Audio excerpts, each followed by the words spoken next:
All right, coming to you live from the parking lot of my dentist, Dale Feistinger. But I had to drop the kid off, so I went somewhere quiet so I could make this video about my E55 AMG. So I've had this a couple of years, but I'm going to tell you how I got it, what I think of it, and a little bit about the car and what I've done, some modifications I've done to it. So my father-in-law died a couple of years ago, and we found out he was leading a double life. So when he was actually supposedly working in Houston, he was actually living with another woman in South Denver, which is a whole story in itself. I'm not going to go into anyway. So anyway, he left a lot of stuff that we didn't know he had, in a couple of Corvettes, a 911, let's see, a Mercedes C63 AMG, S63 AMG Limited One, I think it was, a Cobra replica, and some other kind of muscle car. It was horrible, and some other stuff. Anyway, you know, so we got to clear all this stuff out, and the mother-in-law says, well, if anybody wants anything, let me know. And I said, I would love that E55. And she says, well, I don't know if he has that anymore. I don't know where it is. But I think I knew where it was. It was in the garage at Grandma's apartment in Westminster. So so after about 2 weeks after all this started going down, I went to the apartment complex, and I had a pile of Mercedes keys in one hand and a pile of garage doors open in another. And I walked up and down this row of garages and pressing these garage door openers until one of them opened, and ta-da, there it was, right? So 2005, E55 AMG. This had done, when I found it, had done 40,600 miles. So pretty low mileage. He'd bought it in 2011 with 29,000 miles on it. So he'd not done a ruck of miles on it, but he obviously had a pile of other cars to drive. And the receipts in there, because Hal kept paperwork for everything, so the receipts in the dash that I found said he last put gas in it in 2017. So it basically sat for 5 years. So all the suspension was sunk, and it wasn't a surprise to me. So, you know, the battery was dead, not surprisingly. So you know that the key, you can take the key and you can open the trunk there, right? So I opened the trunk and whipped the battery out, and then about a week later I went back with the battery. So I put the battery in it, and of course, you know, it's fuel injected. The car started up pretty much first kick. So I put first turn. I usually make motorcycle videos. So I threw a bottle of injector cleaner in it, and I ran it round to the garage. I filled it up with you know, high grade gas, the highest grade they got, and then I pumped the tires up as well. And then I took it for a spin. I'm like, God, this is fast, holy shit! And but I just ran it round the block, and then I put it back. And then about a week later, me and Eric and Sonny jumped in Eric's truck, and we went down, because it's only about 5 miles from work. So we went down from work and picked it up at lunchtime, and Sonny was in there with me, and we get in this thing, and we get onto the 287, and I put my foot down, and we're like, holy fuck, Batman. I mean, this thing shifts, you know. I mean, this is 469 horsepower and about 480 foot-pound of torque as stock anyway. So that was how I ended up with the car. So, you know, I went and put plates on it and stuff like that. So yeah, it'd done 40,600 miles. So I started ripping it around. And then I started doing a bit of research. Now, the first thing I noticed, that if you did a couple of like drag runs on this, I'm going to use the term heat soak, and I guess that's what he's doing. But yeah, it would heat soak. So basically, I think the supercharger's on the pulley is an electric clutch, and when the temperatures of the supercharger get to a certain level, certain temperature, it shuts down the clutch. It doesn't engage. So instead of having a V8 with a supercharger, you've just got a V8. So anyway, I noticed it was doing that, and that was funny. I thought at the time, I'm like, this is odd, because it's only a couple of, you know, only done a couple of runs. They can't have made it that bad, can they? But you know, so I did the research, right? And so what I did was I went down the path that every single E55 AMG owner should do, and as I put the big, I split the cooling system. I put the big intercooler, or you know, heat exchanger on the front. You can just see it underneath there. And I upgraded the pump as well, the pump for the supercharger. Now, you know, it's not a difficult job, right? And I think I bought everything from, I think, FCP Euro, and it cost me about $700, right? So anyway, my brother was coming over, and my brother's pretty handy with the spanners.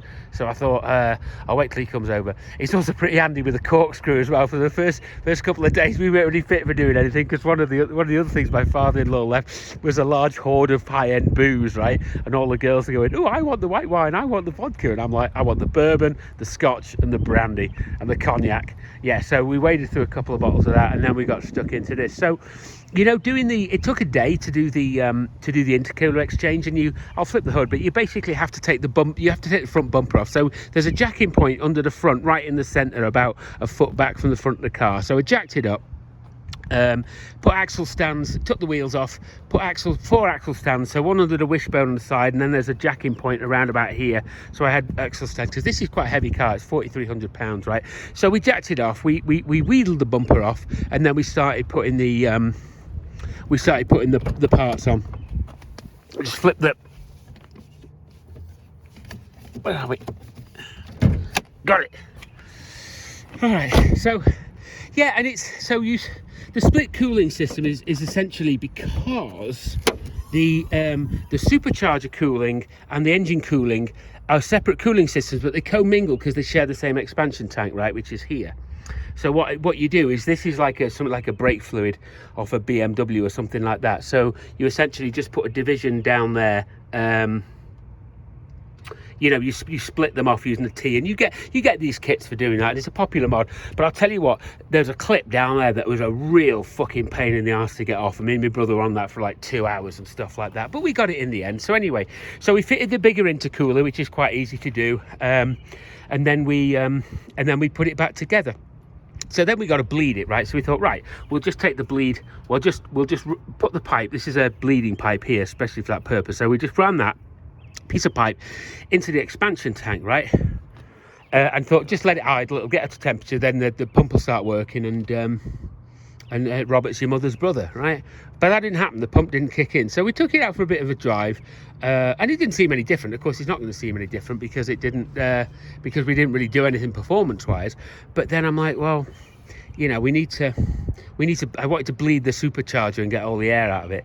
So then my brother says, well, why don't we just like short out the relay? So we looked for the relay, we found it in the back, and the relay lives in the trunk, right? On this, it's got the, if I pop the trunk here, the relay lives behind this panel here. So my brother pulls the relay out and he says, here, he says, you know, the fuse is blown on this pump. I'm like, oh, well, that makes sense. And so that's why the pump wasn't actually even working, okay? So so we did that, and of course heat soak goes away, right? Use the genuine Mercedes coolant, because it's like special or something like that, but it's not super expensive. And again, FTP Euro was where I got all the parts from, right? And then as I started reading, you start to think that this is quite a performance car stock, but you can do quite a lot of mods to it, and it's almost like the world's worst best kept secret, right? Everybody knows about these. They're incredibly reliable, incredibly fast and powerful, and not super expensive, and tunable, right? Very, very tunable. You just follow the standard steps, right? So after about a month, I thought, right, I'm going to do the first thing is I'm going to get a smaller pulley. So I think the standard supercharger pulley is about 85 millimeters, maybe. So I got an 80 millimeter pulley, right, and fitted a new supercharger pulley. So the idea is that the pulley is smaller, so the belt spins it quicker, so the supercharger runs quicker, right? So you get an extra, I don't know, half a PSI a boost or something like that.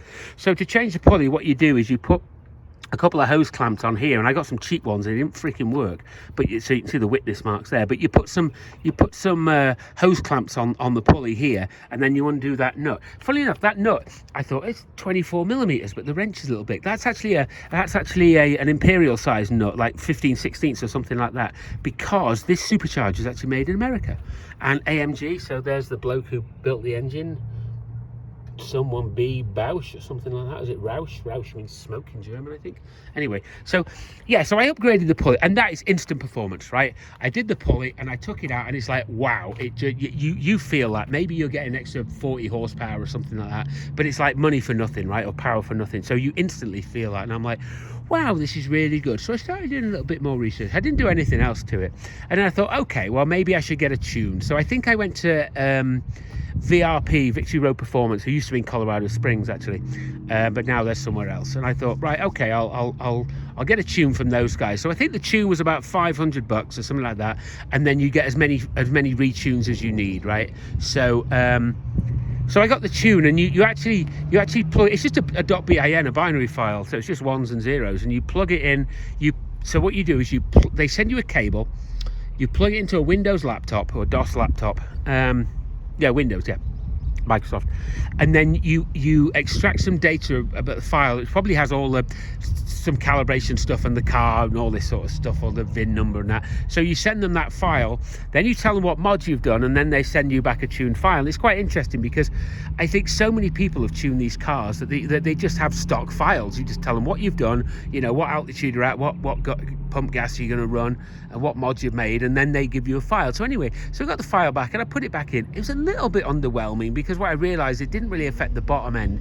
It kind of gave it a little bit more top end. Oh, somebody somewhere on a 2-stroke dirt bike, it sounds like. Anyway, or 2-stroke. Oh, there you go. Yeah, Kawasaki KX. Anyway, so so I got the tune. I was like, well, this is okay.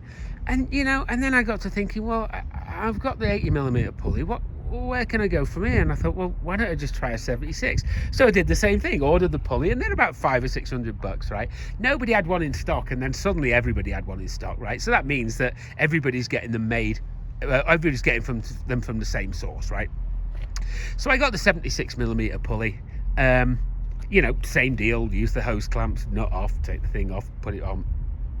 Once again, instant performance, great. Again, really, really noticeable, right? So I'm like, oh, this is brilliant.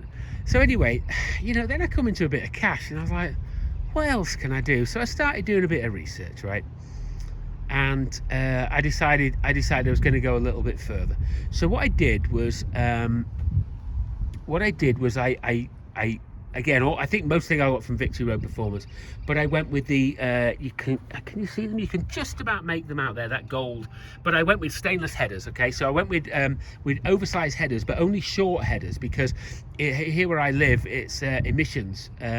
So I couldn't delete the cats. And I know somebody's going to say, oh, well, yeah, you can do this and do that and do the other. Whatever. I wanted to leave the car, the look of the car stock, and maybe the sound as well, right? So I went with big headers, right, or the short oversized headers.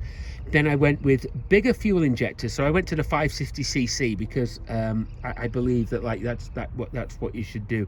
And what else did I do? I got a belt wrap kit for it. I got the colder grade spark plugs for it. And then I thought, well, you know, what the hell, it's Friday, so I got the 92mm hellcat throttle body, okay, which is bolt on, right? So the world is good, right? And there's a place in Loveland called Alliance Auto Care, and the guy down there, Joe, he's a Mercedes specialist, and he's actually got some sort of like business where they fuck around with G-Wagons, right? So he knows his way around this engine. So I talked to him, and he's like, yeah, get all the parts, bring it down, we'll slap them on, okay? He said, well, we're at it, we'll do another couple of things. Yeah, we'll service the supercharger. So the supercharger has some jet oil in it, and only about 150 cc's or something like that. So he said they took that out, and that was like syrup, so that was old and fucked, right? So they serviced the supercharger. And I also bought, as part of this, I bought a complete supercharger gasket kit from FTP Euro as well. So I gave them all the stuff, and they put it on. He also suggested changing all the plug wires, he said, because they're getting a bit hot and a bit brittle. So I wasn't opposed to that. So I think by the time I'd done that, right, I was like about $4,000, not quite $4,000 in for the parts, and I think the labour for him to put them on was about $4,000 as well. And I was kind of okay with that. I mean, I can turn the wrenches all right, but I really didn't want to, you know, basically I didn't want to fuck this up. So, and then I also got a retune from FTP Euro as well. Oh no, sorry, Victory Road Performance. And it's a shame because when I talked to those guys at VRP, I left it. If I'd done this like about a month earlier, I could have just driven the car down to them and they would have done it because they're in Colorado Springs. But then they moved out somewhere out south or somewhere like that. I can't remember. Somewhere down out the south, like Alabama or somewhere. I don't know, Kentucky, whatever. Somewhere over there. You know, it's not Colorado Springs. So that's why I got Joe to do all this.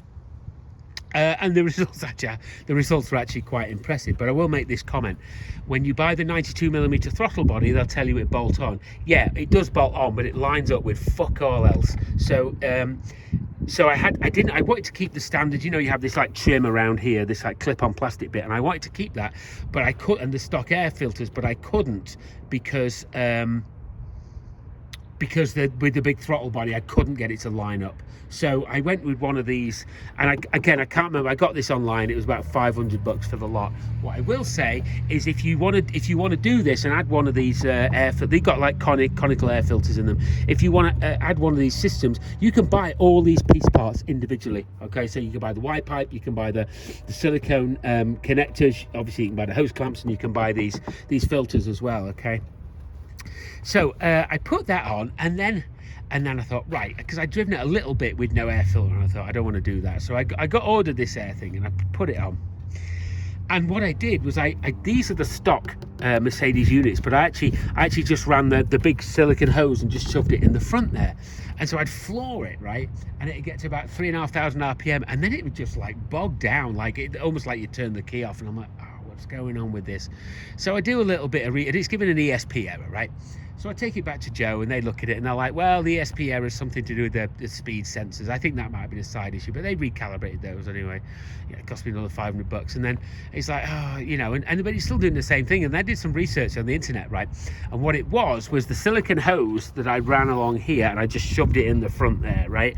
Was that it was round, but as you put your gas down, the engine was pulling so hard, it goes, and it'd suck it flat, right? So I took the stock air intakes, and I refitted those, and then the world is good, right? The world is good. So if you fit the big throttle body, this might apply to some of the, not this, I think the Hellcat, the 92mm, it might apply to some of the other ones as well. But you will need to do something with your air injection, because the stock system won't fit. And I kind of didn't, I wanted to retain the stock look, and then I kind of got used to this, and I kind of like it. You know, so that's what I did, right? So I want to say that really I'm into this for about 10 grand for the motor work on it, right?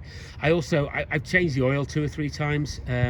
I've done like about 6,000 miles in this thing, maybe not quite, in 2 years, and I want to try and keep it like 2,500 miles a year.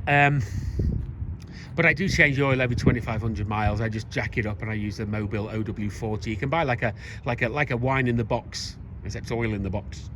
You can buy like 12 quarts for like 60 odd bucks from Walmart. So I did that, and it goes in my Volkswagen as well. So, you know, so what's the effect on the performance? Well, it's quite stonkingly good, actually. You know, standard is 479 horsepower. I'm sure with all these mods I've added 100. Maybe a little north of that. I haven't dynoed it. It does feel it lost a little bit of pickup and a little bit of torque right at the bottom end, because you've got a bigger throttle body, so you get a little less torque. But you know, we're splitting hairs here, right? Another thing I did was I got the transmission tuned. So the transmission control unit, the TCU, lives. Sorry, my kid's been in the car, so it's a mess. But it lives behind this mat here, and I think it was about $300 for the transmission control unit. And was it worth it? I think it was. It shifts quicker. You know, they have the control plate at the bottom of the transmission. You can get, like, I think they call them blue relays or something like that, or blue solenoids.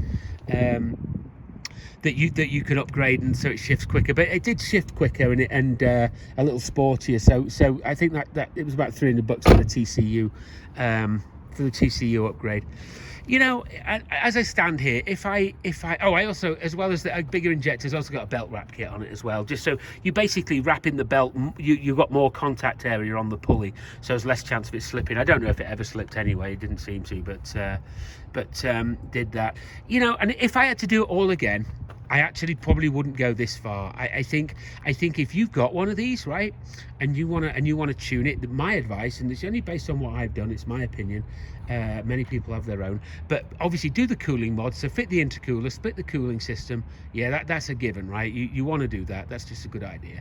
And then I would do the 76mm pulley. I would do the injectors, and I would do the belt wrap kit. I would do the air intake, and I would do the tune. I wouldn't do the headers, and I wouldn't do the throttle body. And that's not to say that they don't work, but you know, what I just described there, to say the belt wrap kit, the injectors, the tune, the cooling mods, and the pulley, you're probably into for about $2,500 if you can do it yourself, right? As opposed to, like, what I've done is say it took me down a $10,000 route because I didn't want to do the wrenching myself. I will also say I stuck with a clutch pulley, so you can get clutched and unclutched pulleys, and if you get an unclutched pulley, they're cheaper, but it just means the supercharger's running all the time. So you do actually get this like jerkiness when that wasn't there when it was all stock, but this like jerkiness of the supercharger pulley engaging, right? So, but I have to say, overall, I'm just really happy with this car. You know, back in the day, if you were comparing it to the Audis and the BMWs, you know, these were easily 100 horsepower more. You know, it was a power hog. I mean, say it's a V8 with that supercharger, and you know, so that kind of set it apart. So now, I mean, as it sat, when it had like 40,600 miles, it was bone stock. I would have said this was probably like about maybe a $20,000 car, right? You know, to the right person. You know, it's probably still that now. I don't know if people want to buy them modified or not. I don't know. I mean, it seems like most people who have these modify them. But you know, you can pick these up for like, well, I've seen people on the internet say like, you know, 8 or 10, but I ain't seen them. I've seen them around 15 to 25, you know, depending on, right? Yeah, so that's what I did, and you know, I don't drive it every day. I take it out and scare people. Grown men have, like, you know, pushed their feet back in the seats and go, Jesus, when you put the foot down, because it does deliver almost like turbine-like power, right? You know, had it up to 155 in a place where you're allowed to do that kind of thing. Try not to perjure myself. It's not like I rode to Colorado Springs on a GSX-R 1000 in 20 minutes or whatever that kid did who got done for it. I do have a GSX-R 1000, by the way, but I don't intend to ride it like that. But yeah, 155. You know, and it's funny, when my father-in-law had this car, he goes like, this car will do 200 miles an hour, and I'm like, you're full of shit. And actually, we were both right. He was full of shit, but not about the 200 mile an hour bit. I think with these modifications, I think if I had somewhere to take a good run at it, you could probably hit close to 200 miles an hour in this car. You know, it came with a decent set of tires on it, though they're wearing out, and the back tires. The back tires are pretty well worn, and I'm gonna have to get some new ones probably in 2,000 or 3,000 miles. What I would say about this car is it's old technology, and what I mean by that is it's 2005, right? So there's no Bluetooth inside. You know, you could get, I think maybe you could get that. You could get sat nav and stuff, but I don't think this car really has any of the options. You know, the only options I found about 2 weeks after I owned it was you press this button here. Might not do it with that. Yeah, you press that button there, and it's got a six CD player, which is quite handy. Now, there is a Russian guy who's made a video, right, of all these little things you can do. There's like tunnel mode, how you can get it to drop all the windows. You can change it so when you press this, it says AMG, not Mercedes. Loads of little things like that, all kinds of like hidden menus and stuff like that. One other thing is it does have an audio plug in here, so you can actually run a cable in here, so you can put a Bluetooth receiver. I just plug my phone into it with an adapter. Beautiful roomy car, really nice to drive. You know, this would be a great car to do a road trip in. I've got the key. Yeah, we'll see how many miles we've done now.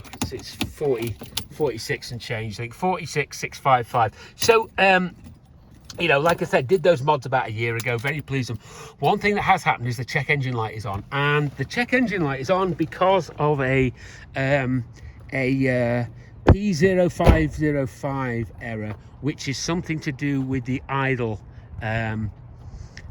mixture, or the car will not idle properly or something like that, and it's very much to do with the throttle body, and it's not unpopular when you change the throttle bodies to get that error. I haven't fixed it, and I can't be asked to fix it. I haven't really looked at it, but it doesn't seem to make any difference to anything really, except emissions. So I took it for the emissions a couple of weeks ago, and I cleared out all the codes, and I thought I'll just whip it up the emissions. So they plug it in, and a lot of the drive systems and the computer said not ready, meaning you've not driven it enough, and it's not cycled to check some of these drive. I never heard that before, but some of these drive modes, right? So so I went and drove it, and then the check engine light popped on again, which means it won't pass emissions. But I thought, you know, I think last Saturday I thought, well, I'll run it down there again and see. Now I've hit the drive cycles. I know the engine light's on. So what I did, right, is perjure myself with the internet. But if you look here where the check engine light is, right? It's not very bright. So what I did was I set the clock to like 3:15, and so the hands cover the check engine light, and I ran it in there, and it passed. It passed emissions, which is quite amusing. So I think it might be the problem might be the throttle the throttle position sensor calibration. That might be the issue for that error code. But other than that, it's been like I said, it's been absolutely faultless. I mean, some people don't like this like brake by wire. So this is the brake module, and apparently Mercedes got a 25-year warranty on these. So some people don't like the brake by wire. This shock absorber failed, so I replaced it with an R-Knot suspension unit. I just did one of them. I need to do the other. But yeah, they're about $600 for an air strut for these, and about 3 hours to replace if you know what you're doing. So I did have that issue with it. I did think about putting a set of wheels on it. But in the end, I couldn't be arsed. Now, if I buy wheels, I get 19-inch wheels. I need new tyres and stuff. And I know I kind of like the stock wheels, but you know they do the 200 miles and they get covered in brake dust. So that doesn't take very long. So I do have to clean these pretty regularly. And the brake dust is nice enough that you can't really take it off with a power wash. You have to do it by hand, but it doesn't take very long. Great brakes on this thing. It's got these great big calipers that say AMG on them, and that, so I think the brakes have got quite a bit of life left in them. And there was some service history. The only cosmetic thing I did to this car was I added this spoiler on the back. I saw them online. I thought that looks pretty cool, and then I bloody hit it with the freaking ladder. So yeah, so that spoiler, they're about $120 on eBay or Amazon or somewhere like that, and they're made in somewhere like Thailand or somewhere Far East.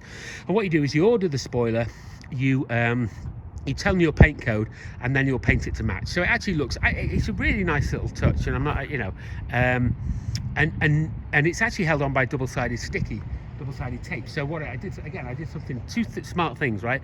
The first one was I looked at a little video online of how to install it. So I installed it straight and even, and how to get it on with the tape and not F it up. And secondly, they send you some tape with it, but I actually went down to Ace Hardware and bought some 3M tape. Some decent tape, because I did, so it's on. So it's just held on by tape there, and that's the only cosmetic thing I did. You know, I haven't touched exhaust. I do like the kind of quietness, but there's a couple of resonators on there that I thought maybe I could get them cut off and just replace them with straight through pipes. And I did think about unpacking the wadding out of the silencers. I don't want it loud, but a little bit more growl might be better. And then obviously in the 90s, Mercedes had the Hammer, you know, which was that, I don't know what it was, but it was something that AMG went to town on one of the C series, I think it was, or S series, I don't remember, one of the cars, and they made, you know, and they made this iconic Hammer, and they didn't make that many of them. I want to say that an original Hammer went for like $600,000 maybe a year or so ago. But my brother-in-law said, "Oh, you've got a Hammer," and so we just started calling it the Hammer. So everybody calls it the Hammer. So I just got a little decal of a Hammer there that I put next to the AMG.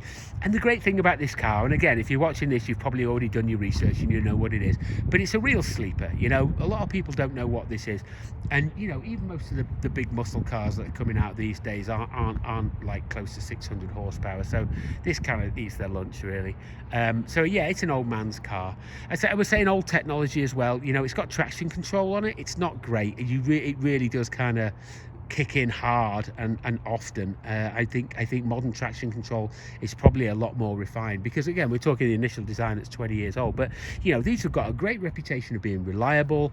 Apart from the shock, you know, an oil change, I'm spending money on this, apart from, you know, getting the damn thing tuned. And honestly, it's a pretty nice car in the stock tune as well. I think this was one, somebody set the Cannonball run maybe with one of these a few years ago. They put a big gas tank in it and did some horrible things to it. And you can go to town tuning wise. I mean, I've kind of got as far as I want to go, but you know, Joe down at the place was like, yeah, you know, when are you going to stop? Like, you know, because I could do an exhaust on it. I could go even bigger injectors. I could you can get 72mm pulley.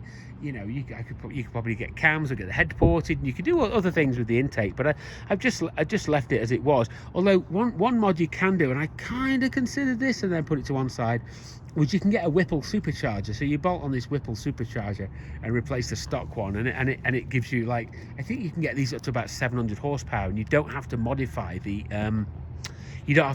block at all. you know, to get up to about 700 horsepower. That's what I'm led to believe reading on the internet. But the problem with the Whipple Supercharger is, A, it's quite expensive. B, I'd probably have to pay somebody to put it on again.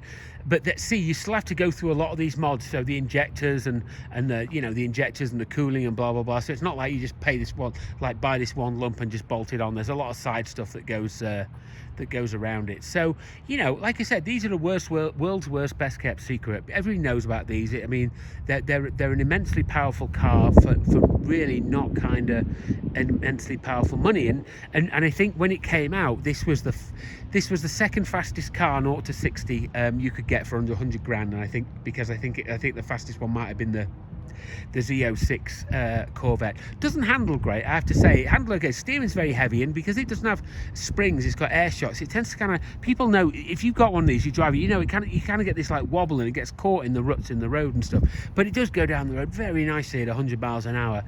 Super smooth, super quiet. Got a great stereo in it. Nice leather seats. Like I said, this would be a nice road trip car because you've got a good spacious trunk. MPG. Doing about, if I drive to work and I don't mash the throttle, I'm looking at, the computer's telling me I'm doing about 22 mpg. So I've got a kind of like a back lane commute with no traffic, and then a little bit of interstate or highway. If you boot this thing, you're more around a kind of like 13 or 14 or even lower. I think when I reset the trip and did about 2,500 miles, the computer was telling me it was averaging about 17.5 to the gallon. I do put the high grade gas in this as well, because that's what I told them I was putting in. That's what they did the tune for. I'm not exactly sure how much different that makes. So anyway, I thought I'd just share this video with you. Like I say, it's quite an amusing story how I got this. An amusing story of how I got this car. And I think I will keep it forever. I got the 911 as well, but wife didn't like that, so that went. I have to say the 911 obviously, like, just staggering handling, and it just out handled this thing easily. But you know, in a straight line, this thing's just a monster, you know. So like I said, if you want to score one, they're probably, 15 to 20 grand will probably get you a decent one. I think, you know, there's ones out there with lots of miles that people aren't particularly scared of. Somebody pulling into the parking lot and going to ruin my video. So yeah, don't be scared of high mileage. And I'm just trying to limit this to doing like a couple of thousand, 2,500 miles a year, because I have a commute. But when I don't have a long work commute anymore, maybe I'd use this a little bit more. So anyway, 2005 Mercedes E55 AMG, very, very much recommended in my book. Very tunable, very fast, and a whole lot of car for a whole lot of fun and a whole lot of performance, and overall just a very, very nice car to drive. So hope you like this video. If you do want to see another video, look back through my video and see the one called Hal's Guns, because he also, as well as, you know, an AC Cobra and 911 and loads of other cars, he had like 300 firearms, which is quite. Have you ever tried to unload a cabinet with 80,000 rounds of ammunition in it? I'll tell you what, it takes a long time and it's really heavy. Anyway, so yeah, so that's my E55 AMG. Hope you enjoyed the video. All right, take care.